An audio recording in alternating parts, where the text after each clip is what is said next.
इसमें सब तो 20 में। अच्छा सही है। और ये भी 1800 की है, ये ज़ैनब, भी। ये तुम क्या कर रही हो? यार तुम राबी सेंटर लाई हो तो अब ये तो होगा ना। अभी तो ये भी जानना है कि बंस रोड का नाम बंस रोड क्यों पड़ा? यार वैसे एम्प्रेस मार्केट ने भी ना बड़े राज छुपाए हुए हैं। और भी बहुत सारी जगहों के बारे में हम जानेंगे। तो चलो चलो चलो, यार। चलो, आ जाओ, यास्मीन, चलो। फातिमा, आ जाओ, चलते चलते।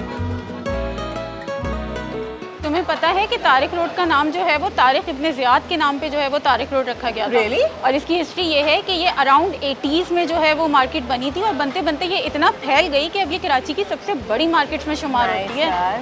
और सबसे बड़ी बात यह है कि यहाँ पे आपको शादियों से रिलेटेड कपड़े, जूते, brands, jewellery, each and everything ना एक ही जगह पे मिल जाती यार है। ये बात तो है। वैसे तो कहते हैं ना कि आप कराची आए हो तारिक रोड नहीं आए तो भला मतलब क्या कराची है यार, तारिक रोड तो मस्ट है। देखो राबी सेंटर में ना अभी उस तरह का रश नहीं है जिस तरह का हुआ करता था, रश? यानी द तारिक रोड वाला जो रश होता था। एग्जैक्टली ज़ैनब, लेकिन बात वही है ना कि अब देखो इन्फ्लेशन कितनी है ना, लोग इतना महंगाई के हाथों परेशान हैं, तो वो किस तरीके से जो है वो चीज़ें इस तरह से परचेज कर सकते हैं। देखो कम हुई है ना, लेकिन डेफिनेटली। यार रौनक चेक करो। हाँ, वैसे वो की है, वैसे ही है, वो है, वो और नहीं मर सकती। ये ना पाकिस्तानियों की जो रेजिलियंस है ना, हाँ। कि चाहे हालात कितने ही टफ क्यों ना हो जाएं, कितनी ही मुश्किल क्यों ना आ जाए, लेकिन वो खड़े रहते हैं, यानी हार नहीं मानते जल्दी। इसमें तो कोई शक नहीं है। रेजिलियंस सीखनी हो ना, पाकिस्तानियों से सीखो। एग्जैक्टली। और देखो कराची जो पूरा शहर है, तुम्हें पता है कितनी उम्र हो गई है कराची की? बिल्कुल, बिल्कुल। तकरीबन 300 साल पुराना शहर है ये, यानी ये तब से चलता आ रहा है और अभी तक चलता आ रहा है। क्या कुछ नहीं देखा कराची ने, बिल्कुल। और पाकिस्तान ने क्या कुछ फेस नहीं किया, उसके यार बावजूद चल रहा है। माशाल्लाह से चल रहे हैं लोगों की पाकिस्तान में हिम्मत नहीं हारी लोगों ने। बिल्कुल अभी सही भी बात सब कुछ वैसे ही, रौनक भी वैसे ही है, लोगों की हिम्मत भी वैसे ही है, और बिल्कुल मोटिवेशन भी। बिल्कुल सही बात है, बिल्कुल सही बात है। कितनी कुर्बानियाँ देके इस मुल्क को हमने हासिल किया था, ऐसे ही तो ना छोड़ देंगे ना इसको भाई। यार ऐसा ही है। अरे ये दोनों कहाँ रुकी हुई हैं? इनको आ तो जाओ देखो। फातिमा, यास्मीन, आ जाओ, चलो। हम लोगों ने एम्प्रेस मार्केट जाना है अब। चलो। It's so heavy. ठीक-ठाक है। क्या है वेट इसका, क्या होता है? 4 किलो, 5 किलो, 8 किलो। अच्छा, और ये कितने का कहते हैं ना, उर्दू में इसको क्या कहते हैं? उसमें कटहल बोलते हैं। क्या बात, मूवी देखी है कटहल? नहीं। कटहल है। लो भाई, आज मोहम्मद की वजह से एम्प्रेस मार्केट भी आई हैं पहली दफ़ा। यार नहीं आना चाहिए एम्प्रेस मार्केट, मतलब ब्रिटिश भी तो आ ही गए थे ना 1839 में, तो हमें भी आना चाहिए। मतलब एम्प्रेस मार्केट की ना हिस्ट्री के बारे में मैंने देखा, इतना नहीं पता होता। This use to be a parade ground for British army, और आहिस्ता आहिस्ता करके उन्होंने क्या किया, जैसे यहाँ पे ना बगीज चल रही होती थी, अच्छा। तो यानी कॉन्सेप्ट ही यही था, तो उन्होंने लोकल्स को मना करना शुरू कर दिया, यानी जो बड़े सगीर के लोग थे, यानी जिनकी एक्चुअली ये जगह थी, उनको अलाउड ही नहीं था यहाँ पे घूमना। तो वो बग्गी बस रॉयल चलेगी बस। हाँ, अच्छा। कि वो रॉयल्टी सिर्फ जाएगी इन एरियाज में। वो उस टाइम पे जो है वो सिंध के कमिश्नर हुआ करते थे बार्टिल फ्रेयर, उनकी भी बड़ी डेवलपमेंट थी उस टाइम पे। लेकिन देन व्हाट हैपेंड कि ब्रिटिश आर्मी में ना कुछ, हमारे लिए तो वो फ्रीडम फाइटर्स थे, लेकिन म्यूटिनी हुई, यानी एक रिबेलियन आया कि कुछ लोग कहते हैं कि 22 सोल्जर्स थे वो, कुछ कहते हैं कि 42 थे, समझ लें 30-35 के करीब वो फ्रीडम फाइटर्स थे। उन्होंने कहा नहीं भाई ये नहीं चलेगा, इनको वापस भेजो। तो उन्होंने ये प्लान बनाया कि हम क्या करेंगे कि हम असलहा खाने को सबसे पहले कब्जा करेंगे ना, कि असलहा तो लें अपने पास। बट हुआ ये कि प्लान हो गया लीक। ओहो। तो फिर ये हुआ कि ब्रिटिश आर्मी ने कहा कि भाई अब इनको तो छोड़ेंगे नहीं, और फ्रीडम फाइटर्स को भी ये बात पता थी कि ये तो हमें छोड़ेंगे। अच्छा, उनको भी पता चल गया था कि प्लान हमारा लीक लीक हो हाँ, गया। कि प्लान हमारा लीक हो गया, इनको पता लग गया, तो वो लोग भाग गए। तो फिर ब्रिटिश आर्मी ने यहाँ पे अपने फौजी भेजे इनके पीछे कि इनको पकड़ के लेकर आओ। सही। तो ये कहा जाता है कि कुछ जो फ्रीडम फाइटर्स थे वो खारा दर से मिले, कुछ मीठा दर से मिले। ये मीठा दर खारा दर उस वक्त भी था? हाँ हाँ, ऐसा होता था कि उस टाइम पे समंदर करीब था, यानी शहर के करीब था, तो मीठा दर मीन्स के दरवाजे को कहते हैं, तो मीठा पानी दरिया का होता है। तो जहाँ पे दरिया था उसको मीठा दर कहा जाता था, और जहाँ पे समंदर लगता था वो खारा दर था, खारा पानी। तो जो खारा दर से फ्रीडम फाइटर्स मिले उनको वहीं पे मार के वहीं पे समंदर में ही फेंक दिया, जो मीठा दर से मिले उनको वहीं पे मार के दरिया में फेंक दिया। फिर कुछ यहाँ पे ठट्टा रोड हुआ करता था, आई गेस शारे फैसल वाली जो रोड है मेरे ख्याल से, कुछ वहाँ से मिले, कुछ इधर ही करीब के, जो करीब के एरिया से मिले ना जो फ्रीडम फाइटर्स, उनको यहाँ पर लेकर आया गया। यहाँ पर लाके उनकी पब्लिक एग्जीक्यूशन हुई। ओहो। यानी पूरी पब्लिक देख सकती है कि यहाँ पर क्या हुआ कि उन्होंने कैनन्स लेकर आए और कैनन्स के साथ उनको बांधा और फिर उन्होंने शॉट किया कैनन्स। यानी एक इबरत का निशान बनाने के लिए उन्होंने ये किया कि ये देख लो कि अगर म्यूटिनी और रिबेलियन का जो अंजाम है ना वो ये होगा, तो अब खबरदार जो किसी ने चूम भी दी। लेकिन होता क्या है, होता ये है कि पब्लिक के अंदर जो सेंटिमेंट है ना वो उन फ्रीडम फाइटर्स की रिस्पेक्ट वाला जागना शुरू हो गया। लोग यहाँ पे फूलों की पत्तियाँ लेकर आना शुरू हो गए। अब ब्रिटिश सरकार ये देख रही है कि भाई ये क्या है, ये तो डरना था, ये तो उल्टा, ये तो मोहब्बत जाग रही है, ये क्या हो रहा है। उस सबको भुलाने के लिए उन्होंने यहाँ पे मार्केट बनाई। उन्होंने कहा कि इसको ओपन करेंगे पब्लिक के लिए, ये एक मार्केट स्पेस होगी ताकि सब भूल जाएं कि भाई कौन फ्रीडम फाइटर्स, कौन सी फाइट। और ये एक बड़ी अच्छी स्ट्रैटेजी, उनके लिए अच्छी स्ट्रैटेजी, यानी दिमाग लगाया उन्होंने ये कहा कि जब तक इस तरह के मेमोइर्स होते हैं ना लोगों के पास, तो उनके अंदर ना ये स्पिरिट जागने का चांस होता है कि यार ये इनको देख के ना दोबारा इंस्पायर ना हो जाए और दोबारा खड़े ना हो जाए हमारे खिलाफ, और देखें हो गया ना कामयाब। कौन सी फ्रीडम फाइट भाई, कुछ भी नहीं है, आराम से एंजॉय कर रहे हैं सारे, कोई टेंशन ही नहीं है। अब तुमने फ्रेयर साहब का नाम लिया है तो ऐसा करते हैं हम फ्रेयर हॉल चलते हैं इसके बाद। Why not.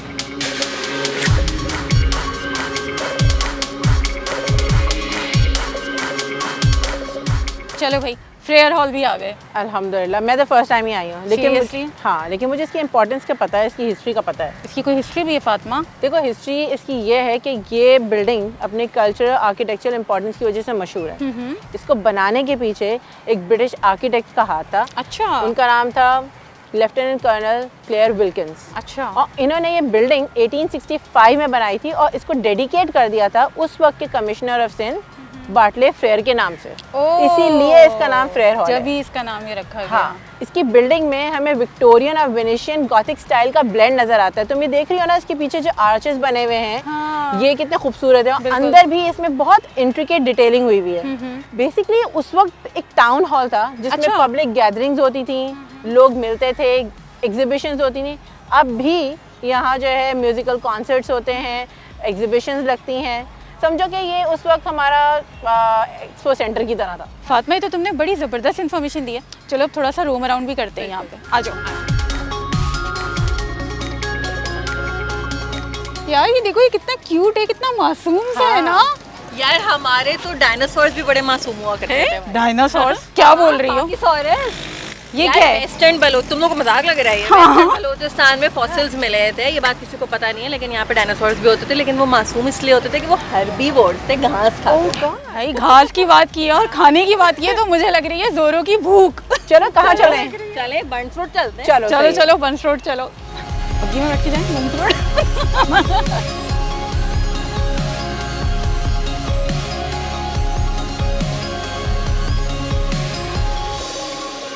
भाई बर्न्स रोड का तो नाम सुनते ही ऐसी भूख लगी कि बस आ ही गए हम यहाँ पे। और यहाँ आकर खुशबुओं से और भूख चमकने लगी है। बात है वाकई। अच्छा, बर्न्स रोड की एक ख़ास बात है।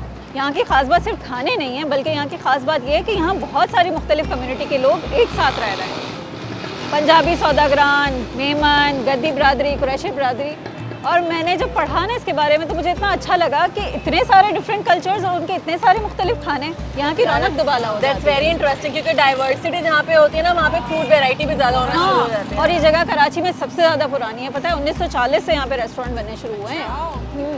लेकिन ये इतना बर्न क्यों हो रहा है? आगे ये भी क्या हुआ, ये बर्न क्यों है? ये बर्न इसलिए हो रहा है कि इसका नाम रखा गया था एक स्कॉटिश डॉक्टर और स्पाई के नाम पे, जिनका नाम था James burn. It makes sense. और फिर जेम्स बर्न, और फिर इसका नाम बदल दिया गया है मोहम्मद बिन कासिम के नाम पर। क्या तुम लोगों को पता है ये बात? हाँ, लेकिन मुझे लगता है कि हमें बर्न ज़्यादा पसंद है, हम उसी के नाम से इसको पुकारते हैं। आदत हो गई ना। हिस्ट्री से याद आया, पॉलिटिकली भी इस जगह की बहुत ज़्यादा इंपॉर्टेंट है। 1965 में जब इलेक्शंस हो रहे थे, तब यहाँ के लोग रात में मोहतरमा फातिमा अली जिन्ना की सपोर्ट में निकला करते थे और लालटेन जलाकर बैठा करते थे। ज़बरदस्त। अब फातिमा जिन्ना की बात आपने की है ना, तो आप सोच रहे हैं कि मज़ार भी चलते हैं। हाँ, पहले खाना तो खा लें फिर चलते हैं। हाँ, खाना खा के चलते हैं। हर दिल की उफक पर है चांद एक, सितारा एक, है कलमा भी वाहिद, परचम भी हमारा एक। हम यक दिल हम यक जान, हम यक दिल हम यक जान। हम जिंदा कौम है, पाइंदा कौम है, हम सबकी है पहचान। हम सबका पाकिस्तान, पाकिस्तान, पाकिस्तान, हम सबका पाकिस्तान।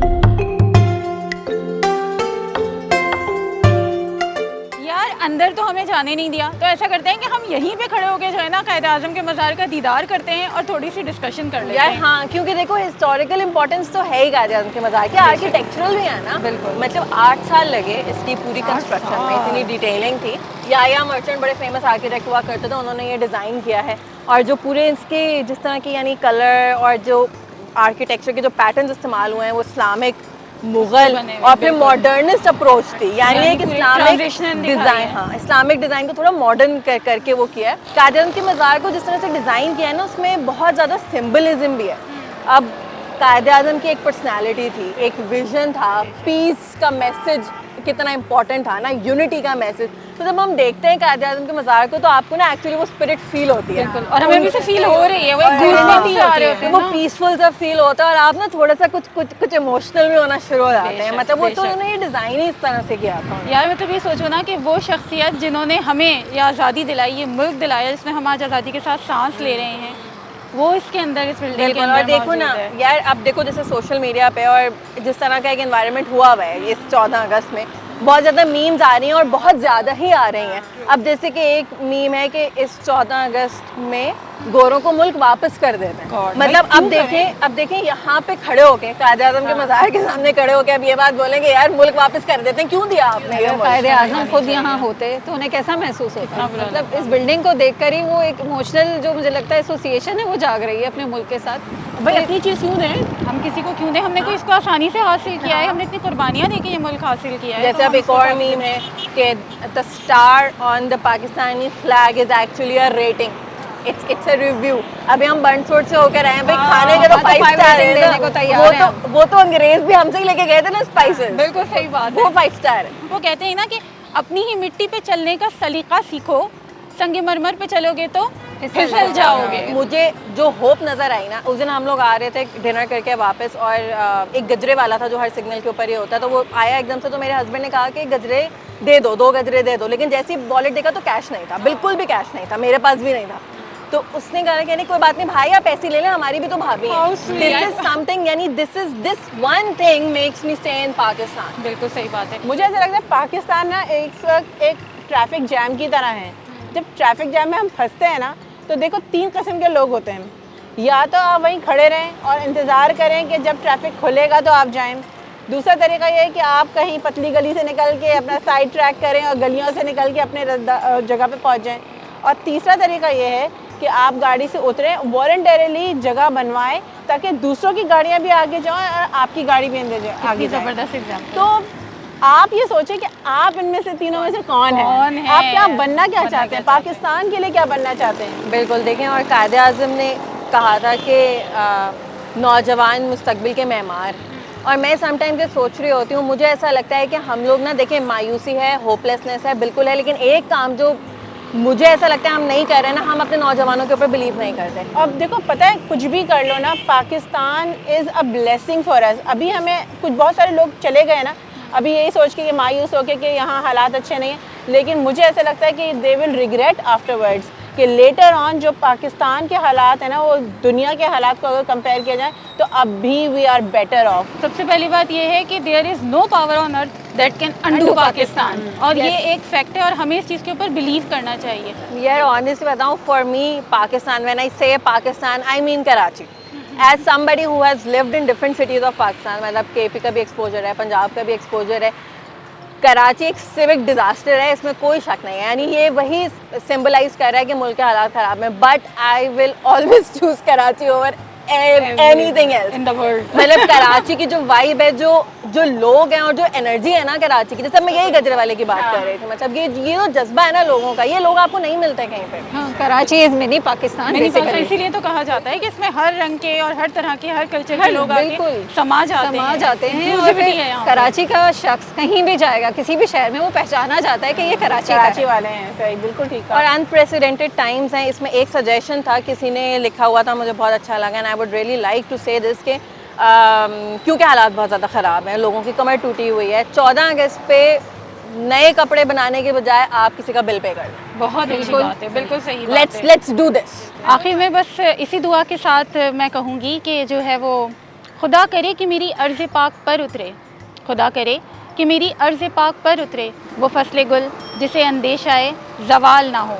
पाकिस्तान जिंदाबाद।